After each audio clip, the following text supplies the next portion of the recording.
Now, I love riding my motorcycles out as much as I can, but I hate being cold. Hey Siri, what's the temperature outside? It's 30 degrees outside. Yeah, that poses a bit of a dilemma.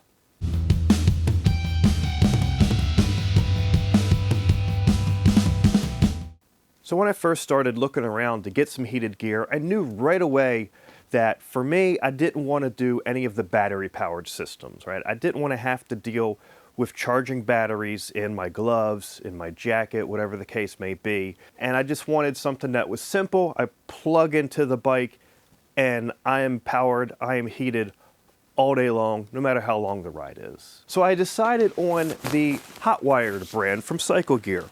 And I got the jacket liner and the gloves. And the jacket liner is just like wearing a light windbreaker, right? Goes on underneath your regular riding gear. What really attracted me to the Hotwired brand from CycleGear was that everything was kind of built in as far as controllers and stuff, right? There was no additional controllers to buy. All I have to do is plug in my jacket. The controller for adjusting the heat is built right into it, and the gloves are the same way. Okay? So I just plug in to the harness on the bike, and then I just push the button on the jacket to turn it on and cycle through 3 different levels of heat that it offers. And the jacket liner has hookups built in for the gloves. The gloves work very similar, right? You just plug them in, slip them on, right? And so the glove works the same way as far as having the controller built into the glove. I just push the button that's on the back of the hand there. That turns it on and starts it off in the high, and I can push it to cycle through the different temperature levels. And that worked great for me, right? I was able to ride in colder temperatures, be more comfortable. It was nicer with the jacket liner underneath my riding gear. I didn't have to bundle up, right? Before I would wear like a fleece hoodie underneath, and then I had a quilted heavy liner in my riding jacket, and then the wind liner and all that, right? Just really adding a lot of bulk that I was able to shed. The heated gloves, they have a little bit of bulk to them, but they're actually less bulky than some non-heated, heavy insulated cold weather riding gloves that I would use before. But I don't use this gear anymore. I did wear it for a few years, but then I started to, notice some things that I thought could be improved, and I started looking to see if there was other gear that would work better for me. Now the jacket liner, I really didn't have any complaints except for this one, and that is when I had my regular riding gear over top of it. Of course, I wear a longer 3/4 length riding jacket, and it would cover that button for the controls. Now I have my jacket unzipped right now to try and not cover my microphone while I'm doing my filming, right? But with the jacket zipped up here, it really kind of blocked this controller down here. I don't know if you can see. Let me turn it on, you might be able to see it better. Right? So there's my controller turned on, and with the jacket kind of covering that up, and especially with gloves on, it was just kind of difficult, as I'm riding here, if I wanted to make any adjustments to try and get to that part of the jacket liner to be able to adjust my temperature. It was doable, but a little bit of a hassle. It was really the gloves that I was starting to take some issues with. They worked great for keeping my hands nice and toasty warm overall. I would ride with these gloves in temperatures, below 30, into the low 20s. And they did keep my hands, pretty warm. I'll talk a little bit more about that though later on. But it was just the overall construction of the glove. So they were great at heating, not so great, in my opinion, as being a motorcycle glove, right? There's a lot of just thin fabric material on the glove. We got some single stitching for, how some of the panels come together. And Overall, the impact areas have like some, little patches of suede and stuff. There's a little bit of padding at the back of the knuckles. So it's better than nothing.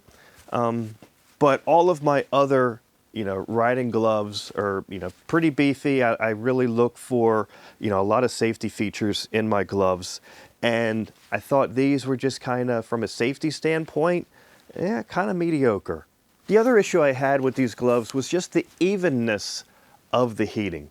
So on high, with these gloves, actually at any temperature, depending on how cold it was, I would definitely get a lot more heat across the back of my knuckles compared to anywhere else. So when it was pretty chilly out, I'd be, cranking the glove up on high, and my fingers, in order to keep my fingers comfortable, but then the back of my knuckles are getting super, super hot, and I would drop it down to medium for a while, and then my knuckles would feel better, but my fingers would start to get cold again, and I'd have to go back up to high again. So I think it would be better if just the heating was more even in the glove, and if just more flexibility in the heat settings, right? Not just low, medium, high, but being able to adjust, somewhere in between. So I started looking for different heated gear that would give me more flexibility with controlling the temperature, as well as have gloves that, at least look like, in my opinion, proper motorcycle gloves. And that led me to a company called Warm and Safe. So I got their jacket liner, right? And very similar to the Hotwired one, you wear it underneath, your existing motorcycle gear, but the controls are separate, right? So in the pocket of the jacket liner is a wireless controller. You can see I got the cord that gets plugged in to the motorcycle. But then your controller for it to set your temperatures is a separate unit, and there's no wires, so you can just move this from bike to bike. And two different controls on here. One knob adjusts the temperature of the jacket liner, and the other one adjusts the temperature of the gloves. And since they are dials, you have a lot more flexibility in getting it right to that right temperature that you're looking for. And you can mount this, up on your handlebars somewhere where it's easy to get to while you're riding. I would say, as far as the jacket liner, the heat between this one and the Hotwired one, very similar, right? Both of them, I've never had a situation where I felt like I needed more heat or where it was, uneven. Certain parts of me are getting hotter than others. Both did an excellent job in heating. The gloves, however, is where I really noticed the difference. First off, with the overall protective qualities of the glove, right? The Warm and Safe glove, it's leather all the way around. There's no fabric, no synthetic fabric. It's got a proper knuckle protector on the back. We got some impact and slide protection on the back of the wrist area here. And then, of course, double, leather doubled up in the impact areas on the front of the glove, double stitching, throughout. So just overall, as far as being a quality motorcycle glove that'll hold up, in the unfortunate event I come off the bike, hopefully it doesn't happen, this just feels like it's going to, do a better job of protecting my hands. Now, as far as the heating goes, I will say I think these gloves, are a bit better. I wouldn't say that it's like a huge night and day difference, but the biggest benefit is that they're not necessarily much hotter, if at all, overall, but that heat is much more even. I feel a bit more warmth down to my fingers, and the back of the knuckles are not getting super hot like they are with the CycleGear gloves. Now, it's easy for me to just stand here and say that and expect you to kind of take my word for it, but instead, I'm going to do some tests here. All right, so I am here on my Road King. I have a temperature probed tape to my finger, and what I'm going to do is put on the heated glove.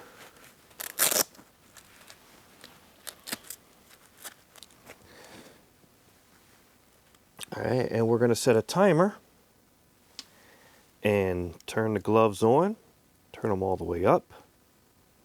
And I'm just going to rest my hand on the grip here as if I was riding.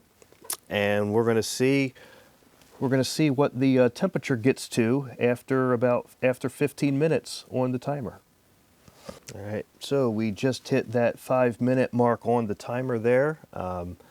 Temperature probe is reading 77, approaching 78 degrees. Now, also just to clarify, the bike is off, so I'm just running off of the bike's battery. The battery is plugged into a battery tender to keep it topped off, but obviously if the bike was running, we'd be generating more voltage and the gloves would get warmer faster. All right, at the 10-minute mark, reading 87.6 degrees from the temperature probe taped to my finger. I should mention that the temperature inside my garage here tonight, I think it was about 45 degrees, and we were measuring, when I first taped that probe to my finger, it was reading 60 degrees, 60 couples, so about a 25, almost 30 degree increase in 10.5 minutes. All right, and coming up on the 15-minute mark here, and at 15 minutes, it looks like the temperature is going to be 98.8.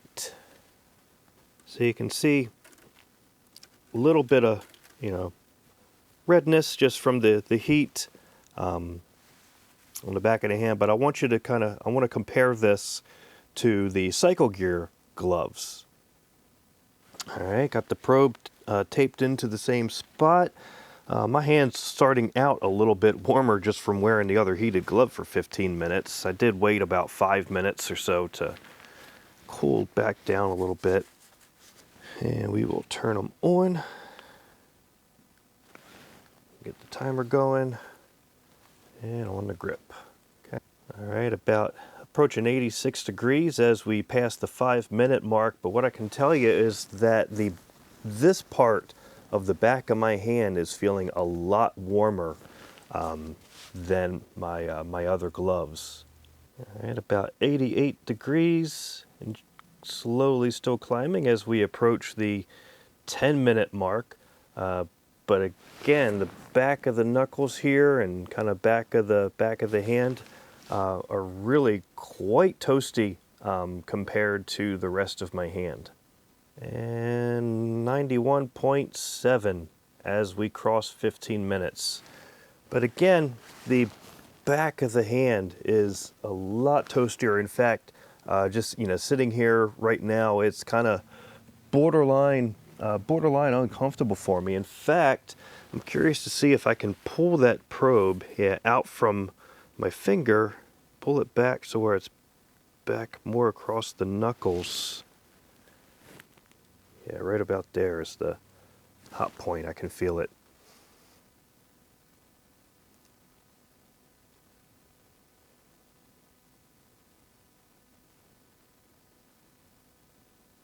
See, we're at 108, still climbing. All right, so I mean that was what we're talking, like almost a 15 degree temperature difference between the back of the knuckles here and back of my finger down here. And what I want to see, let me go ahead and turn the glove off. As I take this off, and you can see just the back of my hand right there being a lot redder, if you can see that, from compared to where I had was measuring the temperature down on my fingers. So the net out here, for me, the Hotwired CycleGear brand is good for keeping you warm. With the only concern being, at least for me and the way my hand fits in the glove, the back of the hand area getting so much hotter compared to the fingers, and not really having the flexibility to adjust the temperature to dial it precisely where I'm going to be comfortable. But it'll keep your hands from freezing while you're out riding in the cold, right? It does the job. The warm and safe gear that I got, definitely more even as far as the heating. I will say the CycleGear stuff feels like it gets hotter faster, right? Whereas the Warm and Safe takes a little bit longer to build up temperature. Pricing wise, the jacket liner is a little bit more. I think the Warm and Safe jacket liner heated jacket is about $280. The CycleGear one is right around the $200, $220 mark. The gloves are pretty comparable in price. I actually think the Warm and Safe gloves are a little bit less expensive than the CycleGear ones, if I'm not mistaken. I'll post links to, you know, the respective websites where you can go and see the latest pricing on those products depending on when you're watching this video. But the big thing is that wireless controller does add additional cost, about $150 on top of the heated gear. That's one of the reasons that I was drawn to the CycleGear brand to start with, right? You buy the gloves, you buy your jacket liner, and you're done. There's nothing else that you have to buy. But you do give up a little bit of flexibility with being able to control the temperature that way. So those are my thoughts. I hope I was able to provide some insight if you're looking at purchasing heated gear to extend your riding season. As always, thanks for watching. Ride safe and ride warm.